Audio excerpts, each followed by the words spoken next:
Be ready. Start.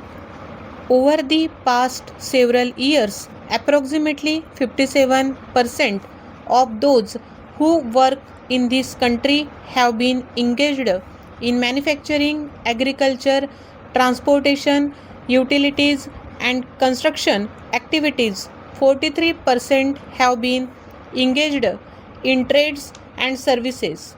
With the supposed increased productivity per working hour, it is estimated that only 51% of the workers will be needed to do the work which formerly required 57%.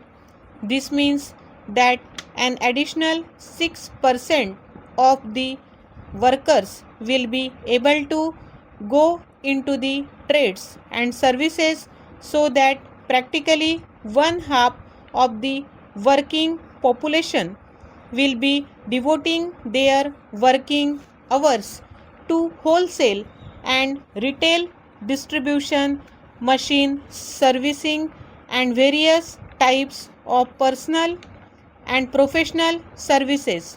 This change in the number of workers needed in the various occupations has, of course, definite implications for education. More people will have to prepare themselves for trades and services, and with the coming of industrialization, more will have to prepare for scientific and technological work. Favor unskilled and semi skilled workers will be needed in order to design machine, to prepare the necessary guides for their machine operation, and to repair them. An individual must obviously have a high level of technical training. In addition, long range planning will become increasingly necessary. The management in business and industry must understand people, their needs and desires in order to plan intelligently. Therefore, many educators believe that the skilled worker of the future will need a broad general education. Increased efficiency results in either a high standard of living, favor working hours on, or both. Labor leaders, industrialists, and businessmen disagree somewhat concerning the effects of industrialization. Consequently, there appear to be an accepted decrease in the number. Many people are thankful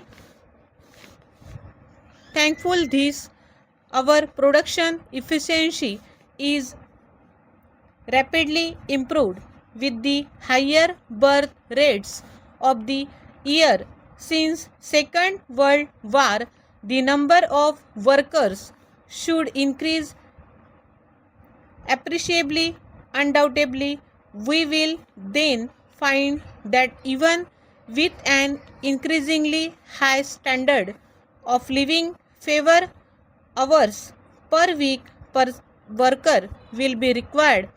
Therefore, education must recognize not only that more people ought to be trained for trades and services, and that those who are in technical study ought to develop wide scope, better judgment, and greater suitability.